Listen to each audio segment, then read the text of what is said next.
course, the former U.S. ambassador to Ukraine. Well, I'll find a way to both preserve their careers and their futures while protecting this president, and they're not possible, and they're going with the latter. So you're someone who I think you came to Congress with a very strong vision and agenda. You were clear about that when you ran your primary that you won, and I think there's an interesting sort of debate about this impeachment and about the president that has to do with, is this the best use of legislative time? You've seen some Republicans saying it's not. As someone who has an agenda that you want to pass, right, that you want to see happen, how do you view impeachment in that context? Well, I'm not very concerned about it because we're able to legislate while this is happening. Just yesterday, I introduced our first piece of Green New Deal legislation, which was around public housing and decarbonizing our entire public housing stock in the United States.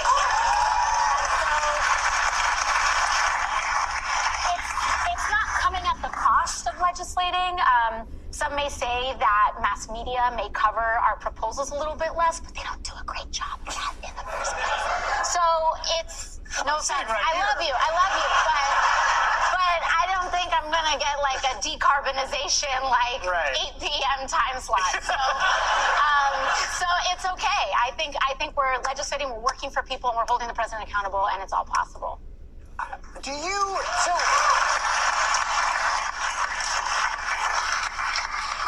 What do you view the stakes as here? I think that some people think he's bad in a normal way, some think he's bad in an abnormal way, some think he's genuinely represents like an actual real existential constitutional threat to the order of the republic.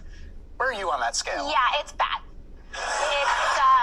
It's really bad. It's not normal bad. It is threat to the republic and to the order of American society bad. And if we don't hold this accountable, then we really erode rule of law in the United States of America. And really what makes America different, when people say, I want to do business here, I want to write books here, I want to take my family here, I want to raise and be around American ideals, a lot of it has to do with the reliability that the right people will be held to account, that there are consequences for doing wrong, for hurting people, and also that this is a fair country where everyone is treated equally. But isn't that as often uttered in the breach as not? I mean, one of the things that I think helps him is there's so much cynicism about that exact thing. Well, that's exactly right, isn't it? Because there is a lot of corruption in our society. Big money and big pharma and big oil and big gas have taken over our entire political system.